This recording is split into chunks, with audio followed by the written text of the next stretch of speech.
The militant group Hezbollah has reportedly been withdrawing fighters from the Syrian conflict, where they've been battling opposition forces.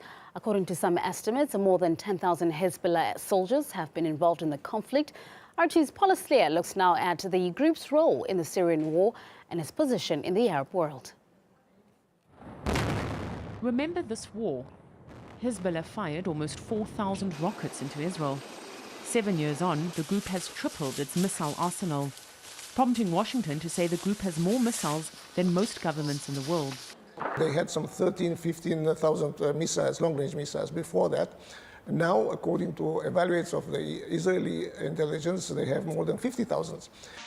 From a small militia that emerged in the early 80s, Hezbollah has grown to an organization with seats in the Lebanese government, a radio and satellite television station, and programs for social development. It's been called a state within a state.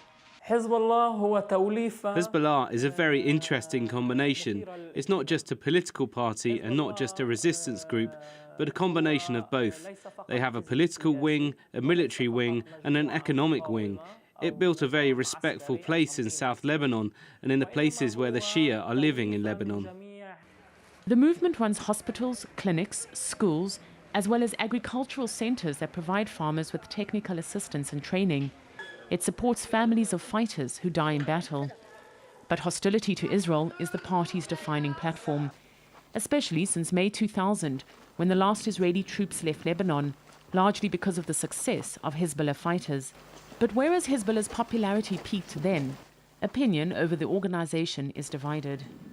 Most of the Arab and Muslim world see Hezbollah as a resistance and social movement, more powerful than the Lebanese government. But the United States, European Union, of course Israel, and others regard it as a terrorist organization. Terrorist organization. Terrorist organizations like Hezbollah. It's time to name Hezbollah as a terrorist organization, to take action against it. Its recent intervention in Syria has also been highly controversial. Beirut and many in the international community have criticized the group for taking the side of the Syrian President Bashar al-Assad. The Assad regime had a long history of relationship with the Shiite community in Lebanon, because, by the way, the leader of the Amal movement, the Imam Musa Sadr, gave a fatwa, a religious dictate in 1974-75, which for the first time recognized the Alawites as real Shiites. Since the Israeli-Lebanon war in 1982, Syria has supported to develop an Islamist Shiite organization, which became Hezbollah. Between 82 and 85, the Syrians gave the strategic umbrella. This alliance grew stronger because of common cause.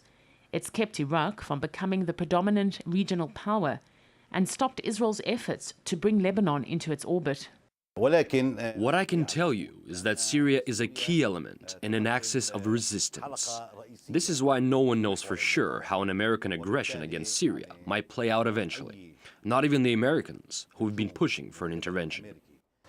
Israel has already tried her hand, and although she won't publicly admit it, it's widely accepted Tel Aviv was behind at least 4 military strikes inside Syria, aimed at preventing weapons from being transferred from Damascus to Hezbollah.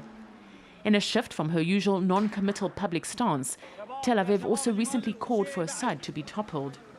But any attack on Syria will undoubtedly invoke Hezbollah retaliation, a scenario that could make the war in 2006 look like a minor squabble. Paula Slayer, RT, Tel Aviv.